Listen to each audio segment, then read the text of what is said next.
May the Lord speak to you all. சரி, நம்ம வாழ்க்கையில in our lives. நம்ம நம்பிக்கை என்ன? What is our belief? படிக்கிற ஒரு மாணவன்கிட்ட கேட்டா அவன் தன்னுடைய நம்பிக்கையை சொல்லுவான். If you ask a student, they'll say, what do they hope for? Doctor ஆகணும். They must be a doctor. ஒரு இன்ஜினியர் ஆகணும். Or an engineer. இல்ல ஒரு டீச்சர் ஆகணும். Or a teacher. இல்ல ஒரு லாயர் ஆகணும். Or a lawyer. இப்படி பல இதை சொல்லிட்டே இருப்பாங்க. They say many things. நம்முடைய நம்பிக்கை என்ன? What is our hope? 1 தீமோத்தேயு 1ஆம் அதிகாரம் 1ஆம் வசனம். 1 Timothy chapter 1 verse 1. நம்முடைய நம்பிக்கை கர்த்தராகிய இயேசு கிறிஸ்து. Our belief is in Jesus Christ. Our Lord Jesus Christ is our hope. Amen. நம்பிக்கை. நம்முடைய நம்பிக்கை கர்த்தராகிய இயேசு கிறிஸ்து. So our hope is Jesus Christ. யார தமிழ்ல படிக்கலாம்? Some read it in time.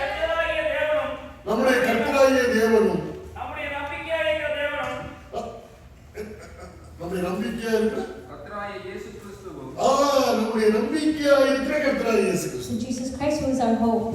நம்முடைய நம்பிக்கை என்னது? What is our hope? கர்த்தராகிய இயேசு கிறிஸ்து தான் நம்முடைய நம்பிக்கை. So Jesus Christ is our hope. ஒரு நிகழ்ச்சி அல்ல. So here. ஒரு படிப்பு அல்ல. Not education. ஒரு வேலை அல்ல. Not work. நம்முடைய நம்பிக்கையே கர்த்தராகிய இயேசு. Our hope is Jesus Christ. அந்த நம்பிக்கைக்கு For the hope. இன்னொரு வார்த்தை சொல்லப்பட்டது. So another word said here. தமிழ்ல எப்படி சொல்லிருப்பாரு? ஆனந்த பாக்கியம். So it's extremely privileged. இனி இங்கிலீஷ்ல நீங்க படிச்சு பாத்தீங்கன்னா தீத்துவுக்கு இருக்கும். So in Titus chapter 1 verse 13. நாம் நம்பி இருக்கிற ஆனந்த பாக்கியம். நாம் நம்பி இருக்கிற ஆனந்த பாக்கியம். Waiting for the blessed hope. நம்முடைய ஆனந்த பாக்கியம். தமிழ் ரொம்ப நல்லா இருக்கு.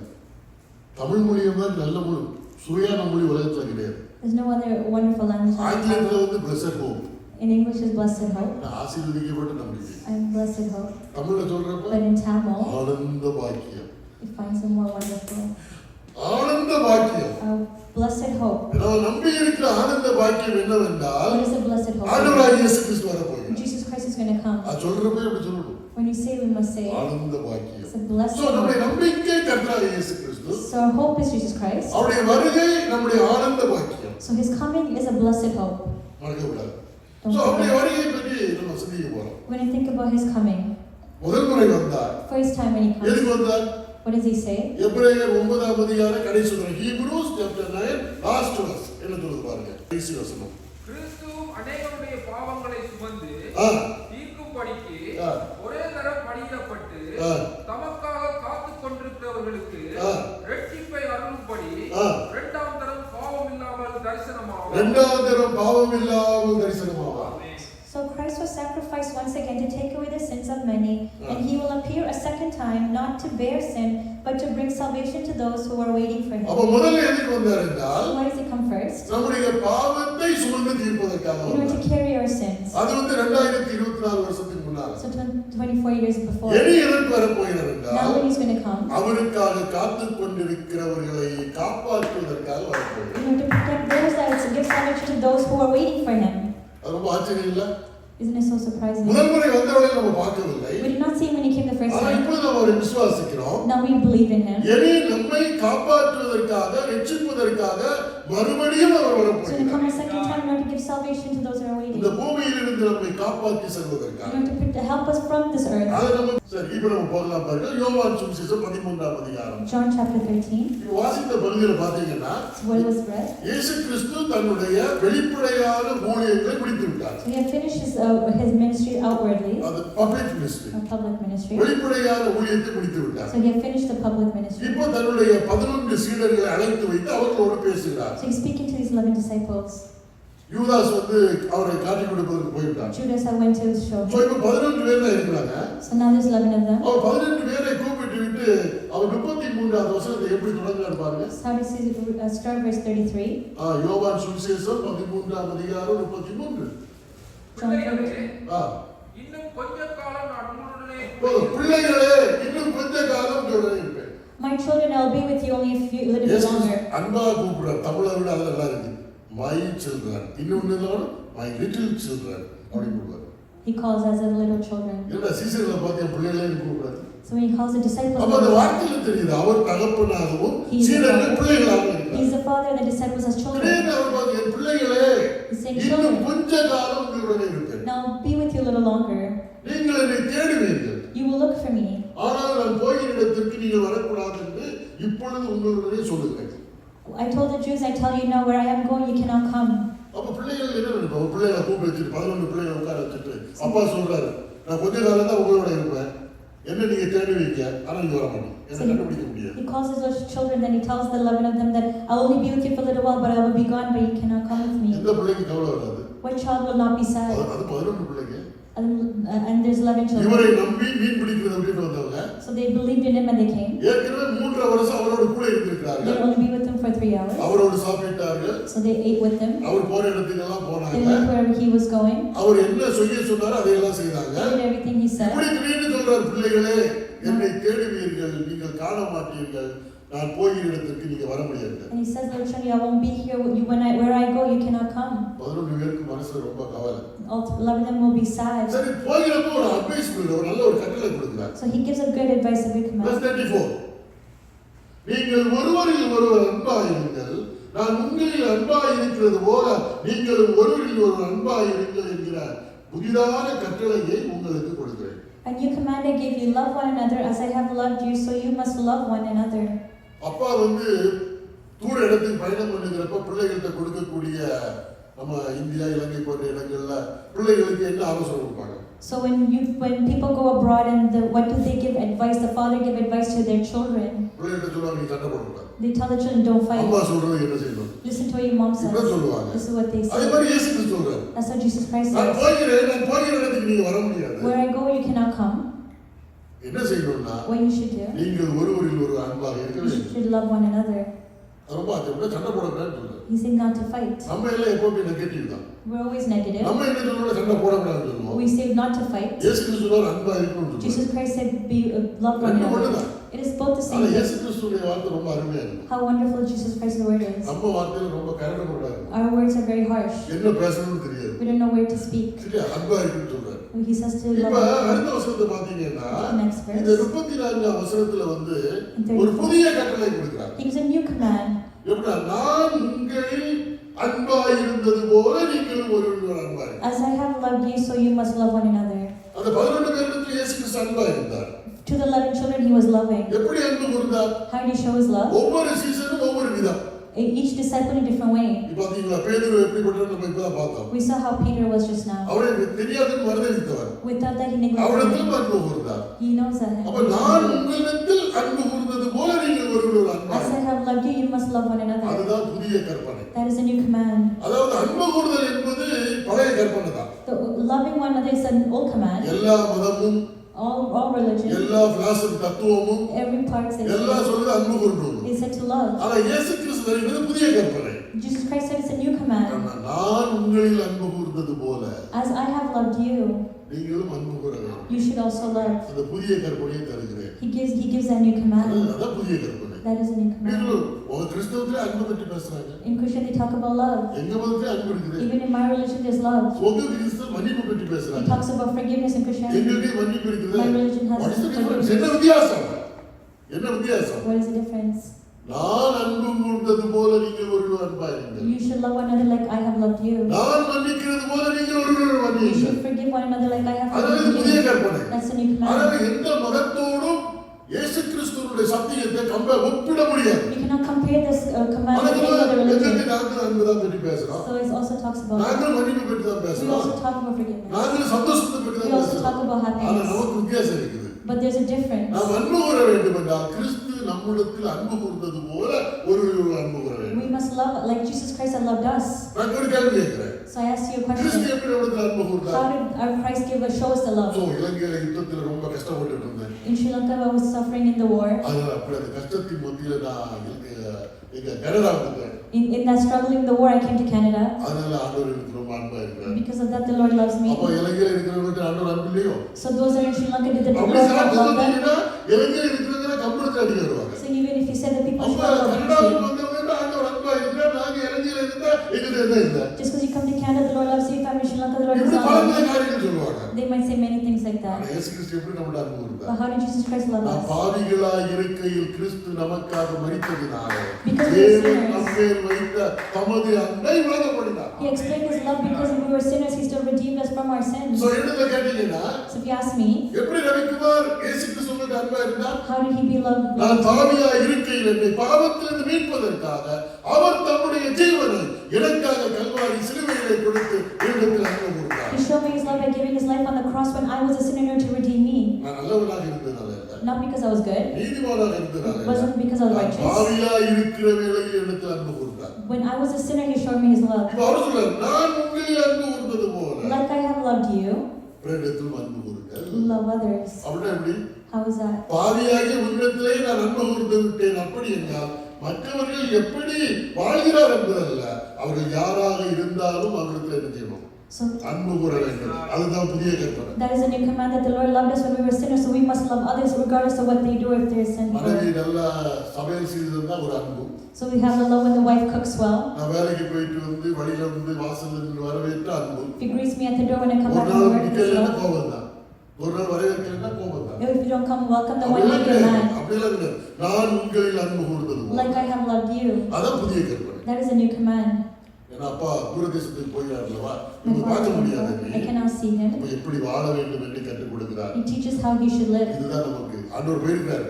The Lord has gone. அவர் வருகிறது வரையிலும் நம்மகிட்ட இருக்க வேண்டிய கட்டளை இதுதான். This is a command he's given us till he comes Kristu back. என்னிடத்தில் அன்பு கூர்ந்தது போல நான் உங்களில் அன்பு கூற கடனாளியாக இருக்கிறேன். So I am burdened to give that love just as Christ loved me. சரி, இப்ப அடுத்த வசனம் படிங்க பாருங்க. Let's read the next verse. யோவான் 13ஆம் அதிகாரம் John 13. verse 35. நீங்கள் ஒருவரில் ஒருவர் அன்புள்ளவராய் இருந்தால் அதனாலே நீங்கள் என்னுடைய சீசர்கள் என்று எல்லாரும் அறிந்து கொள்வார்கள். அவர்கள் எப்படி அறிவாங்க? So how would they know you're இயேசு Christian? கிறிஸ்துவை பின்பற்றுகிறோம் என்பதை உலகம் எப்படி அறியும்? How will the world know that you follow Jesus Christ? நாம் கிறிஸ்து அன்பு கூர்ந்தது போல ஒருவரில் ஒருவர் அன்பு கூர்கிறப்ப As இந்த Christ உலகம் நாம் கிறிஸ்துவின் சீசர்கள் என்று அறிந்து கொள்ளும். The world will know that we are disciples of Christ, just so we will show love to others like he loves us. பெரிய ரகசியம். It's a big secret. நான் கர்த்தருடைய ஊழியத்தை செய்து வருகிறேன். I'm in the ministry of God.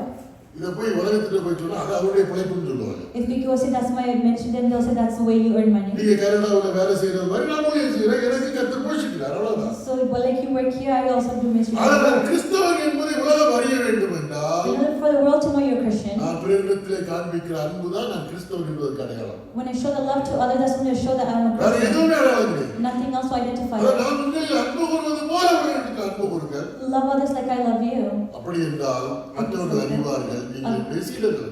Others will know that you are a disciple of God. இதுதான் ரொம்ப முக்கியம். This is very So, important. இயேசு கிறிஸ்துவை பின்பற்றி இந்த சீடர் என்று உலகம் அறிய வேண்டும் என்றால் And for the world to know that you follow Jesus Christ, கிறிஸ்து என்னை நேசிப்பது போல ஒருவரை நேசிப்பதன் மூலமாக உலகம் நம்ம இயேசு கிறிஸ்துவை பின்பற்றக்கூடிய சீசர்கள் அறியும். the world will know that we follow Jesus Christ by showing the love to others like he showed love to us. 11 பிள்ளைகள் அப்படி உட்கார்ந்திருக்கிறாங்க. So that's what his children will do. இயேசு கிறிஸ்து பார்த்துட்டே இருக்கிறாரு. When Jesus Christ came, சரி, அப்ப அந்த பிள்ளைகள் என்ன பதில் சொல்லிருக்கணும்? what would the children should have சரி, answered? ஆண்டவரே நாங்கள் ஒருவர் அன்பா இருக்கணும்னு சொல்லிருக்கணும். They must have said, we will also love like ஆனா அப்படி you. சொல்லல. They did not say that. பேதுருவுடைய எண்ணம் என்னன்னா இவர் எங்க போகிறார் என்பதை அறிய வேண்டும். Peter wants to know where is he going. 36வது வசனம். Verse 36. சீமோன் பேதுரு அவரை நோக்கி நீர் ஆண்டவரே நீர் எங்கே போகிறீர் என்றார். Simon Peter asked him, Lord, where are you going? அவர் சொன்னது அவர் காதுல வாங்கவே இல்லை. He did not take into his ear what he was saying. அவருக்கு இவர் எங்க போறாரு, அவர் போகிற இடத்துக்கு நம்ம போக முடியாதுன்னு சொல்றாரு. அப்ப எங்கே போகிறார் என்று அறிய வேண்டும். He wants to know where he's going because he says we can't go where he's going, so he wants to know where he's going. ஆண்டவர் போகிற இடத்தை பற்றி சொல்லல. So the Lord did not say where he's going. இயேசு அவருக்கு பிரதியுத்தரமாக நான் போகிற இடத்திற்கு இப்பொழுது நீ என் பின்னே வரக்கூடாது, பிற்பாடு என் பின்னே வருவாய் என்றார். Jesus replied, where I am going you cannot follow now, but you will follow later. ஆண்டவருடைய பதில் ரொம்ப உற்சாகமா இருக்குது. The way that the Lord answered is very எங்கே good. போகிறீர்கள்னா போகிற இடத்தை வர சொல்லணும். When you ask where you're going, you say where you're going. No one's house. இயேசு சொல்றாரு நீ இப்பொழுது என்னோட வர முடியாது. You cannot come with me right now. அப்படி என்ன அர்த்தம்? What does that mean? ஆக்சுவலா பேதுரு அவர் போகிற இடத்துக்கு போக விரும்புகிறார். Peter wants to go where he's going. ஆனா அவர் இதயத்தில் அவருடைய விருப்பத்தை சொல்கிறார். He's saying what's in his heart. பேதுரு நீ இப்பொழுது என்னுடனே வர விரும்புகிறாய். Peter, you desire to come with me, நீ வர முடியாது. but you cannot. சில வேளையில நம்ம கேட்கிற கேள்வியோட இதயத்துடைய டிசைர் வேற இருக்கு. So sometimes what a question we ask our desire might நான் be, ஜெபம் பண்றது ஒண்ணா இருக்கு முதல்ல, ஆனா இதயத்துல நோக்கம் வேற இருக்கும். but we pray one thing in our mouth, but then we say இயேசு something else in our கிறிஸ்துவின் heart. உள்ளத்தினுடைய விருப்பத்துக்கு தான் பதில். Jesus Christ knows what's in your heart. நான் ஒருவரை பார்த்து ஆண்டவரே அவரை ஆசீர்வதின்னு ஜெபம் பண்ணுவேன். We may pray that we pray bless this person, ஆனா இதயம் வேற இருக்கும். but my heart might be different. பதில் கிடைக்காது. There won't be any so answer. இவன் கேட்டது எங்கே போகிறீர்? Where he asks, where are you going? நீ இப்பொழுது வர முடியாது. You cannot come right அவன் now. பேதுரு கேட்பார் ஏன் வர முடியாது? Peter asks, why can't இதெல்லாம் I? அப்பா பிள்ளைகள் சண்டை போடுற மாதிரி தான். It's like a father and child fighting. அவருக்கு நான் உயிரை கொடுத்தாலும் வந்துருவேன். He said, I'll at least give my life and come. அப்பதான் பேதுருவிட்ட ஆண்டவர் சொல்றாரு, The Lord said to Peter, சேவல் கூவுவதற்கு முன்பாக 3 தடவை என்னை செய்வாய். before the rooster crows, you will insult me 3 times. ஏன்னா இந்த நேரத்துல நீங்க பாத்தீங்கன்னா சீசருடைய உள்ளம் கலக்கத்துல திகிலே வந்துச்சு, பயம் வந்துச்சு. The disciples' hearts were very filled with burden. ஒரே கவலையாக இருக்கிறது. They were very sad. துக்கம் நிறைந்திருக்கிறது. They were filled with ஏன்னா sadness. 3 ஆண்டுகாலம் இவரை நம்பி நாங்கள் வந்தோம், இப்பொழுது அவர் போகிறார், அவர் போகிற இடத்துக்கு நாங்கள் போக முடியாது என்று சொல்லுகிறார். அப்படி என்றால் அது 11 சீசருடைய இதயம் துக்கத்தால் கலந்திருக்கும். Disciples were filled with sadness because they came believing in him, and now he's going somewhere they cannot go where he's going. இப்ப ஆண்டவருக்கு பதில் சொல்லணும். Now they must answer the Lord. எங்க போறது? Where to go? ஏன்னா இவங்க எல்லாம் அழுதே இறந்து போயிடுவாங்க. Because they cry. ஏன்னா படகு எல்லாம் விட்டு வந்திருக்காங்க. They left their ships and அவங்க came. சொந்தக்காரங்க விட்டு They left வந்திருக்காங்க. their relatives and came. இவர் எங்களுக்கு போதும் என்று சொல்லி வந்தார். They said he's enough and came. இவர் போகிறார் என்று சொன்னார். Now he's saying he's going. எங்க வாழ்க்கை முடிஞ்சிருச்சு. Our life is done. அப்பதான் 14ஆம் அதிகாரம் 1ஆம் வசனம். That was chapter 16 verse 1. 1 வசனம் படிங்க. உங்கள் இருதயம் கலங்காதிருப்பதாக தேவனிடத்தில் விசுவாசமாயிருங்கள், என்னிடத்திலும் விசுவாசமாயிருங்கள். 14 verse 1. Do not let your hearts be troubled. You believe in God. இப்ப சூழ்நிலை புரிஞ்ச எதுக்கு இந்த வசனத்தை சொன்னாரு? So why did he say this? ஆண்டவர் போகிறார், நாங்க எங்க போவோம்? எங்க எதிர்காலம் எப்படி? So he's going. Where is he going? என்னுடைய எதிர்காலம் எப்படி? How's my future?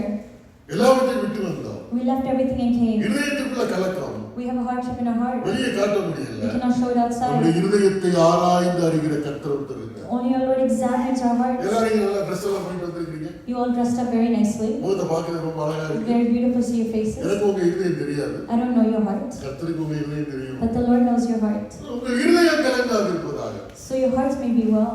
தேவனிடத்தில் விசுவாசமாயிருங்க.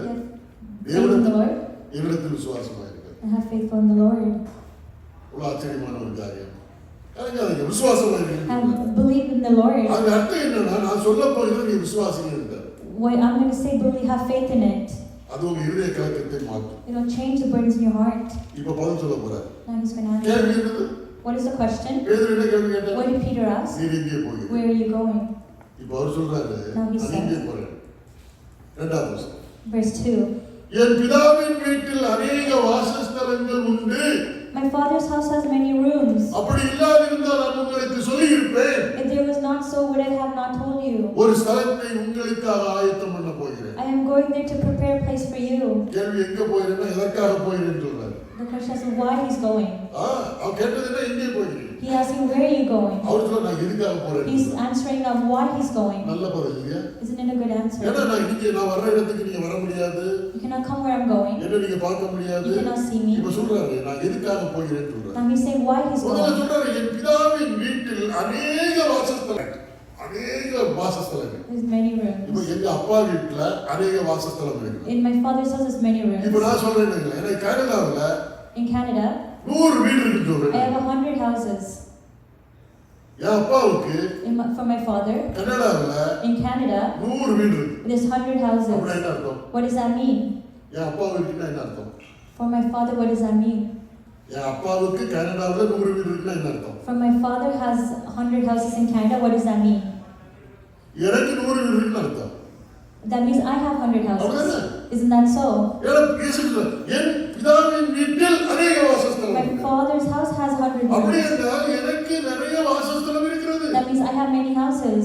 நம்ம சின்ன பிராயத்துல அப்படிதான் சொல்லுவோம். And when we're young, that's what we say. ஏதாவது நம்ம அப்பா வாங்கி வைத்த வீடாக இருக்கலாம், காராக இருக்கலாம், எப்படி சொல்லுவோம்? இது எங்க அப்பா காருன்னு சொல்லுவோம். If it's our father's car or house, we say it's my father's car. அப்படின்னா என்ன அர்த்தம்? என்னுடைய காருன்னு அர்த்தம். So that means என்னுடைய car. it means it's my car. அங்க யாரும் தடுக்க முடியாது அதுல போறது.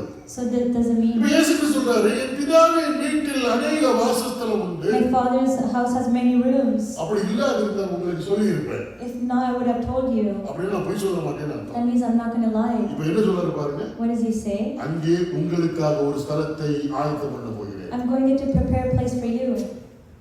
இப்ப அந்த ஆறுதல் படுத்துறாரு பாருங்க. So he's comforting them. அவருக்கு தெரியும் எப்படிடா இவங்க ஆறுதல் படுத்தணும். He knows how to comfort them. ஏன்னா இவங்க நம்பி வந்தாங்க, வீட்டை விட்டார்கள், வரையை விட்டார்கள், மீன் பிடிக்கிற தொழிலை விட்டார்கள், இப்ப வந்துட்டாங்க. அவர் சொல்றாரு வீட்டை விட்டு வந்து விட்டப்ப என்ன கிடைக்கும் சொல்றாரு உங்களுக்காக ஒரு ஸ்தலத்தை ஆயத்தம் பண்ண போகிறேன். So they had let go of everything, their work, their house, their everything, and now he's saying that I'm preparing a place for you. எனக்கு அநேக வாசஸ்தலங்கள் இருக்கிறது. There are many houses. அப்படி அர்த்தம் நான் பெரிய ஐஸ்வர்யவான் அர்த்தம். That means I'm very wealthy. Children has. என் பிதாவுக்கு அநேக வாசஸ்தலம் உண்டு. My father has many rooms. எனக்கு வாசஸ்தலம் உண்டு. That means I have many rooms. இதை கொஞ்சம் சிந்திச்சு பாருங்க. Think about it. அநேக வாசஸ்தலத்திற்கு சொந்தக்காரர் இந்த பூமிக்கு வந்த வேளையில் So when the person that owns all of these rooms comes to this earth, பிறக்கிறதற்கு இடம் இல்லை. but he didn't have a place to be born. பிள்ளையை துணிகளில் சுற்றி முன்னடையிலே கிடத்தினார். So they wrapped him in a manger and they recalled. இயேசு கிறிஸ்து அப்படிதான் பிறந்தார். That's how Jesus Christ was அப்ப born. நமக்காக ஒரு தம்மை வெறுமையாக்கினார். He made himself lowly for us. எவ்வளவு பெரிய ஆச்சரியம். What a big சரி miracle. சொல்றேன், நான் உங்களுக்கு ஒரு ஸ்தலத்தை ஆயத்தம் பண்ண போகிறேன். I'm preparing a place for you. அதெல்லாம் கவலைப்படாதீங்க. Don't worry.